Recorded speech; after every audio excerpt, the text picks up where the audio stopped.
vue, plusieurs voix. On a le carnet de bord d'un personnage qui est fictif, le cartographe Moss.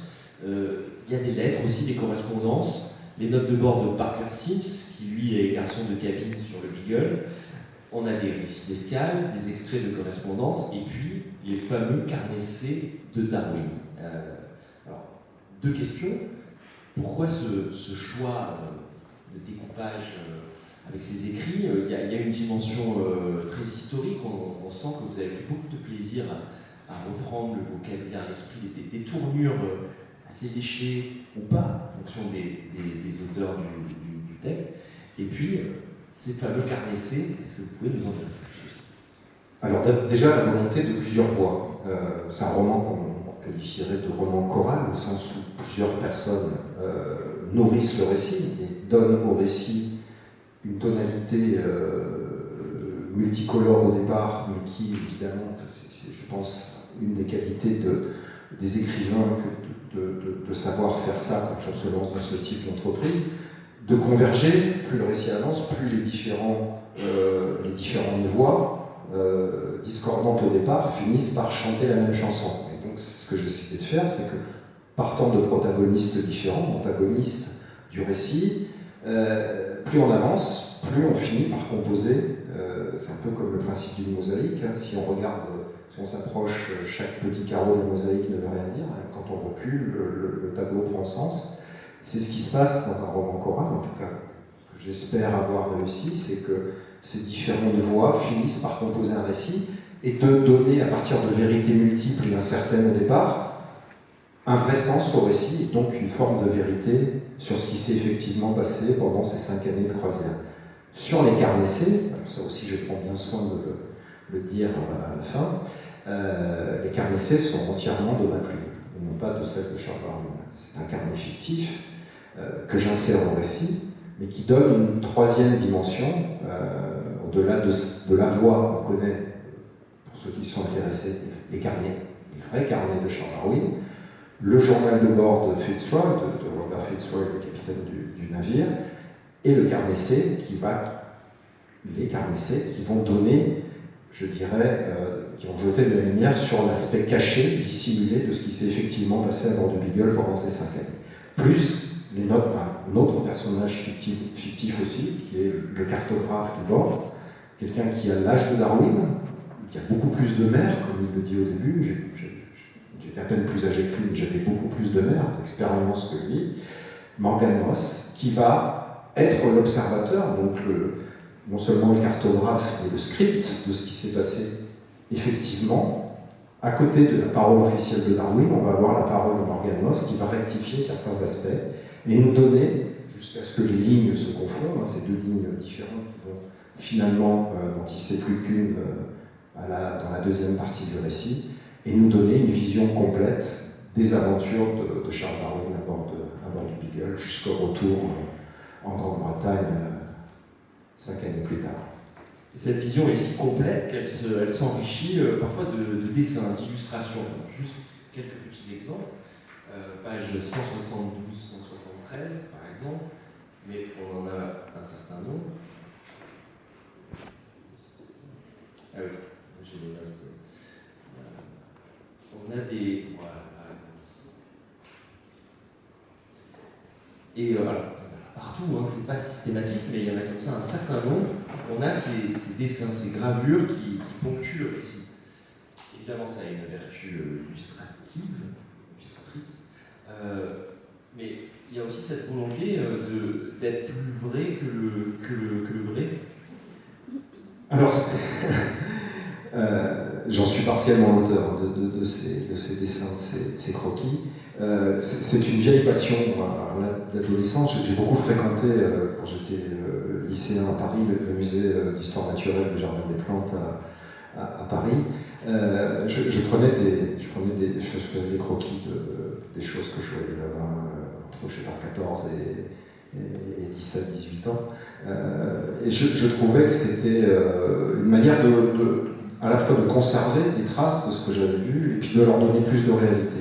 Et dans plusieurs de mes romans, j'ai joué sur ça. Alors, j'ai fait des faux des faux carnets, des faux témoignages. Encore une fois, j'en donne le déchiffrage en fin de volume. Mais j'ai aussi fait des faux graphiques. Ça me semble, ajouter de l'illusion et de la force et de la profondeur à un récit de fiction. Encore une fois, il ne faut pas prendre tout au comptant comme étant, même si parfois, quand mon premier roman a été réédité chez Pocket, j'avais été un peu troublé d'ailleurs par ce Retour à Whitechapel. Il l'avait appelé le roman-enquête sur Jack l'Éventreur. Et les deux mots, c'est une forme d'oxymore, roman-enquête. J'avais trouvé ça à la fois très bien trouvé en termes de marketing, mais en même temps un peu bancal en termes de qu'est-ce que ça veut dire vraiment un roman-enquête. On est dans une enquête, c'est un peu entre les deux. Et pourtant, c'est un peu ce que je fais. En essayant de m'en dédouaner à chaque fois, comme ça fait 3 fois, 4 fois que je le dis là, à la fin du livre en disant attention, ça c'est vrai, ça c'est vrai, ça c'est pas vrai, ça c'est pas vrai, ça c'est totalement imaginaire. Bon, ces illustrations, il me semble qu'elles apportent à la fois de la profondeur au récit, mais en même temps elles illustrent l'inconscient et le conscient de Charles Darwin, puisque souvent ces croquis qui sont dans Darwin, le dernier chapitre, sont issus des fièvres de Charles Darwin, du moment où il est écrasé par la fièvre, où il est dans un semi-délire, et où d'ailleurs une partie des protagonistes du récit vont essayer d'utiliser ces fièvres presque délirantes de Darwin pour remettre en question la plupart de ses affirmations scientifiques. Regardez, cet homme est en plein délire, toutes ces histoires sur l'évolution de l'homme, du singe à l'homme, du missing link, du chaînon manquant, etc. Ce sont des purs délires d'un homme en proie aux fièvres. Et ça n'a rien de scientifique. Donc de les montrer, par exemple, il y a un cerf avec des bois énormes, dont Darwin, dans son délire, dit il y a des bois tellement grands qu'il pourrait s'en servir comme des ailes et s'envoler. C'est évidemment un délire du personnage qui est en train de fièvre, et ça n'a rien de scientifique, mais on le voit tout de suite. Et le dessin lui-même, ce croquis, en donne visuellement l'incohérence et l'impossibilité. Donc voilà, ça c'est un amusement d'auteur, mais pas seulement, c'est aussi, je pense, une manière d'illustrer visuellement un récit d'imagination. Alors, sur le rythme de l'intrigue du roman elle-même, sur les 2 premiers tiers du livre, le voyage paraît se dérouler pas dans une certaine torpeur, mais on avance plus lentement, et puis ensuite il y a cette accélération. On va d'escale en escale, presque à s'en donner le tournis. C'était une volonté aussi de montrer que, est-ce que c'est une sorte de métaphore par rapport à l'aboutissement des théories darwiniennes, ou c'est simplement une façon d'emporter le lecteur encore plus vite jusqu'au bout de cette intrigue c'est un page turner, comme on dit maintenant. On a évidemment envie de tourner les pages pour savoir jusqu'où on va aller et ce qui arrive à ce pauvre Charles Darwin. Alors non, là je dirais que c'est un peu l'inverse de ce que je viens de dire sur cette part d'imagination et d'autorisation de délirer qu'un auteur se permet aussi. C'est que j'ai respecté le rythme des véritables carnets de Darwin, donc le véritable rythme des étapes. Et quand on regarde la trajectoire, les escales du vaisseau d'exploration Beagle partant du sud de l'Angleterre jusqu'aux côtes de l'Amérique du Sud puis du Cap Horn, on s'aperçoit, et ça c'était, je reviendrai là-dessus tout de suite derrière, c'était la vraie mission du Beagle, c'est un voyage très lent. Ils vont traverser l'Atlantique relativement vite jusqu'aux côtes de l'Amérique du Sud, et là, entre l'Uruguay, Buenos Aires et le Cap Horn, la Terre de Feu, le détroit de Magellan, ils vont rester quasiment 2 ans. Pas en stand-by, pas à l'encre, mais en faisant des tout petits zigzags. Pourquoi ? Parce que le vaisseau n'est pas un vaisseau d'exploration scientifique, c'est un vaisseau militaire, qui est là pour cartographier les côtes et la dangerosité des côtes, et Fitzroy est missionné pour ça. Et encore une fois, pour ça que je dis que Darwin, il n'avait pas grand-chose à faire finalement sur ce bateau au départ, il n'était pas prévu. Ils vont cartographier les routes militaires et les routes commerciales. Parce que c'est l'Empire britannique et qui veulent sécuriser leur flotte pour le commerce international. Et donc le Beagle fait quasiment du surplace pendant quasiment 2 ans, autour du Cap Horn, de la Terre de Feu, du détroit de Magellan, de ce qu'on appelle aujourd'hui le canal du Beagle. Et donc il y a le mot torpeur que vous avez employé est assez juste. D'ailleurs Darwin s'ennuie, il s'ennuie terriblement, il dit dans ces carnets on ne bouge pas, on est là. Et c'est là d'ailleurs, d'abord parce qu'il a le mal de mer, que chaque jour et chaque nuit passé en mer est une souffrance, et d'autre part parce qu'il s'ennuie, qu'il va mettre pied à terre et faire une partie du voyage de Darwin s'effectue à pied, à cheval, avec des mulets, etc. Toute la remontée des cordillères des Andes, il le fait pas à bord du Beagle, il le fait à pied, en étant malade à mourir, mais en louant des chevaux, en organisant des petites caravanes, etc. Il va remonter toute la façade ouest de la cordillère des Andes du Chili, à pied et à cheval, et non pas par voie maritime. Donc oui, il y a 2 temps dans cette longue croisière, et puis après ça va s'accélérer en effet avec les Galapagos, avec tout ça, où là, d'abord la découverte va s'enchaîner, Darwin va faire découverte sur découverte, ces fameux pincerons, les oiseaux qui évoluent en fonction de l'endroit où ils les trouvent, c'est le même individu, c'est la même espèce, mais elles sont différentes, les becs ne sont pas les mêmes, etc. Puis les découvertes aux Galapagos, où il va s'apercevoir qu'il y a des différences subtiles qui se mettent en place en fonction des îlots de l'archipel des Galapagos où il trouve telle ou telle espèce d'individu. Donc tout ça se met en place dans sa tête, donc ça s'accélère, sa furie à écrire, à prendre des notes s'accélère aussi, sa maladie s'accélère, l'animosité d'une partie de l'équipage contre lui s'accélère, donc en effet, la deuxième partie est beaucoup plus nerveuse que la première. Donc vous l'avez compris, Darwin, le dernier chapitre, un roman hautement recommandable, que l'on dévore à la vitesse pas du Beagle, mais de la suite du périple. Parlons un petit peu de La fille du poulpe. La fille du poulpe qui est la série parallèle au poulpe, cette série de polars créée en 1995, avec un certain nombre de principes d'ailleurs, notamment de voir son auteur changer à chaque volume de manière systématique. Et puis on a La fille du poulpe qui est née, en tout cas, sa série parallèle très récemment. Vous êtes attaqué à ce personnage, dans quelles circonstances on vous l'a proposé? C'est quelque chose Oui, tout à fait. Oui, c'est le premier et le seul de mes livres qui est une commande, c'est-à-dire que les éditions Moby Dick ont proposé d'écrire une des aventures de La fille du poulpe, donc de participer à la saga Poulpe, qui est évidemment c'est une proposition, on dit souvent qui ne se refuse pas. Moi, parmi les auteurs du Poulpe, il y a par exemple Didier Deninx, qui est un auteur que j'aime beaucoup, et il me propose d'écrire une série dans laquelle Deninx a été un des éléments fondateurs. Je ne pouvais pas dire non. Par contre, c'est un travail, une méthode de travail que j'ignorais totalement. C'est-à-dire que là, on travaille non pas avec son imagination, avec sa propre documentation, avec ses propres envies, avec ses propres perspectives et ses manière de faire, mais avec un cahier des charges qu'on appelle une Bible dans le monde de l'édition, c'est-à-dire c'est presque comme un code pénal ou un code civil, c'est extrêmement rigoureux. On doit s'y conformer à 100%, en tout cas à 99%. Donc, un personnage contraint, des personnages secondaires contraints, des lieux contraints, des noms propres contraints. Mais après, le reste, carte blanche. Une fois que vous avez accepté d'appliquer ces principes-là, vous écrivez l'histoire que vous avez envie d'écrire avec les rebondissements, les péripéties, les trames narratives que vous avez envie de mettre en scène. Donc oui, c'était une belle proposition. J'étais à la fois très, très flatté et très excité à l'idée de faire un poulpe, même une fille du poulpe.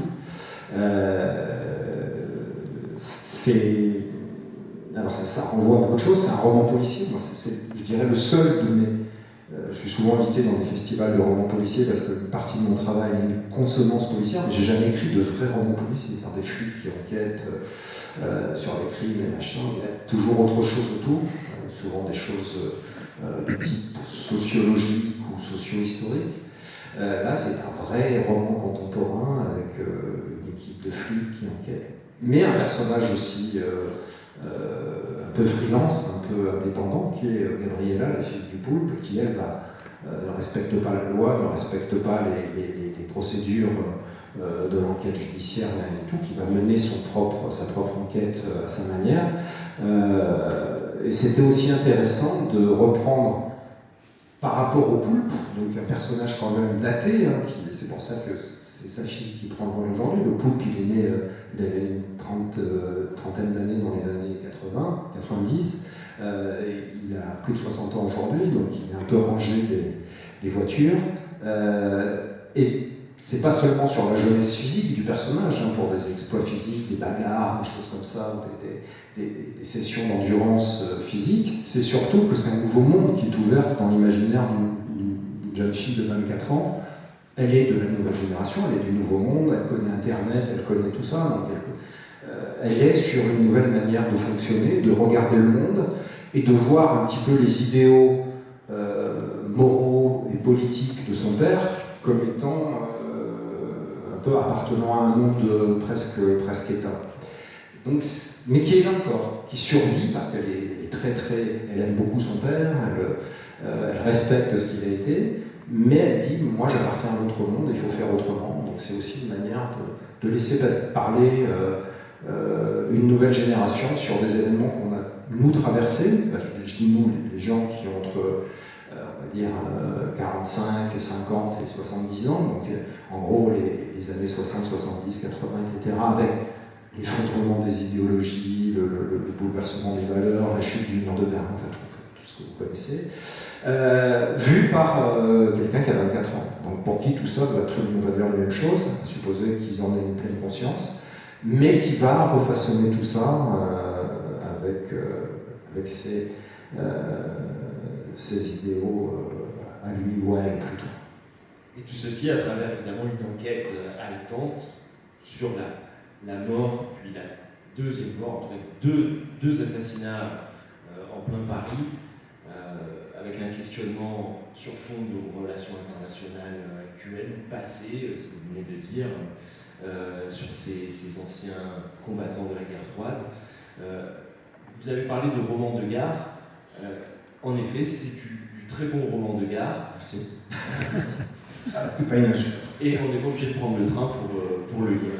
Alors, si j'ai bonne mémoire, ce que vous dites est très juste. Si j'ai bonne mémoire, Didier Déninx et Jean-Bernard Marpry, quand ils avaient lancé le poulpe, avaient dit, pour faire un poulpe, d'abord il faut bien l'écrire, mais il faut aussi qu'il soit susceptible d'être lu dans un train entre Paris et Lyon, c'est-à-dire entre 2 heures, on peut le lire en 2 heures. Donc c'est quand même une gageure de dire on va écrire quelque chose de propre, qui tient la route d'un point de vue littéraire, mais qui soit aussi, on peut l'acheter dans le kiosque de la gare de Lyon et l'avoir fini à la gare Pardieu, le mettre dans une boîte à livres à la gare Pardieu. Mais c'est un peu, ça fait partie, je parlais du cahier des charges tout à l'heure, ce côté rapide, nerveux du poulpe, et la fille du poulpe font partie du cahier des charges et de la Bible, en effet. Alors moi j'ai un peu triché, il est un peu plus long que la norme, je crois qu'il fait 180 pages, on avait dit autour de 140, 150. Moi, comme je fais souvent des bouquins de 400, 500 pages, j'ai déjà beaucoup coupé dans mon... Mais bon, j'ai un peu respecté, donc on écrit un peu plus petit pour que ce soit... que ça rentre dans un livre qui paraît plat. Mais oui, c'était un vrai plaisir. Et c'est, je crois, quelque chose qu'on retrouve... moi, j'ai pas lu tous les poulpes, hein, il y en a vraiment beaucoup, j'en ai lu 10, 15. Il y a à boire et à manger, comme on dit souvent, mais ça reste... Ceux que j'ai lus, en tout cas, les Pouilles, les Déninx, etc., si c'est ça la littérature de gare, vive la littérature de gare. J'espère que le mien prendra sa place là-dedans. Ça serait le plus beau remerciement qu'on puisse m'adresser. dans ce cahier des charges, il y a toujours aussi des titres drôles. Ah, c'est obligatoire. C'est le vote, c'est vous qui l'avez trouvé? Oui, oui, c'est moi qui l'ai trouvé. J'avais peur au début, c'est ce qui me paraissait le plus dur à faire finalement, il faut toujours que le titre soit un jeu de mots. Le premier de tous, c'était celui de Jean-Bernard Fouque qui s'appelait La petite écuyère à cafeter. Celui de Didier Deninck, c'était Nazi dans le métro. Donc il y avait toujours un jeu de mots parfois très compliqué. Hein. Celui de Pouille, je ne sais pas comment, La petite écuyère à cafeter, là, il fallait la chercher très loin. Moi j'ai fait simple, hein, Moscou et blessure, puisqu'il s'agit d'une aventure qui se passe avec des protagonistes venant de l'ex-Union soviétique, ex-groupe Wagner, enfin, ce genre de protagonistes. Moscou et blessure, je me suis dit que ça allait le faire. Ça le fait. Est-ce que, avant de retrouver notre invité sous le chapiteau, vous auriez des questions à lui poser? Si c'est le cas, n'hésitez pas. Allez-y, madame. Alors, dans ce roman, qu'est-ce qui a été le plus intéressant pour vous, la contrainte ou la liberté? La contrainte, c'est pas intéressant. C'est un état des lieux. On accepte, on n'accepte pas, à partir du moment où on accepte. Pardon. La contrainte, je m'y suis fait. À partir du moment où j'ai accepté, je me suis dit j'accepte la contrainte, et la contrainte, je vais. Alors on a toujours un petit peu des sueurs froides en disant est-ce que l'éditeur va reconnaître sa fille dans ce que je vais lui livrer, est-ce que je vais pas lui déformer un peu le portrait. Donc ça c'est un peu angoissant. Par contre, l'autre aspect de votre question, la liberté était totale. Par exemple, je me suis autorisé à placer cette fille du Poulpe, ma fille du Poulpe, mon numéro 7 de la fille du Poulpe, donc le mien, dans le quartier de mon enfance. Et ça commence et ça se poursuit là où j'étais à l'école, dans le 13e arrondissement de Paris, dans le quartier de la Butte aux Cailles, le quartier Tolbiac. Et ça, c'était un vrai plaisir parce que à la fois le Poulpe, lui, le père, connaissait cet endroit, c'est presque à la même époque que moi, puisque je dois avoir le même âge que le Poulpe, et de faire évoluer des personnages d'aujourd'hui, donc de l'après-guerre froide, de l'époque Poutine, qui viennent infiltrer le quartier de mon enfance et gérer une intrigue de type enquête policière, avec des crimes inexpliqués qu'une jeune fille va essayer d'élucider, et essayer de rendre justice aussi. Là, c'était un vrai plaisir, parce que... Alors, j'ai assez peu crypté, hein, les choses on les reconnaît facilement, mais je pense que c'est aussi une découverte presque historique d'un Paris qui disparaît, hein, le Paris de, par exemple, les premières pages évoquent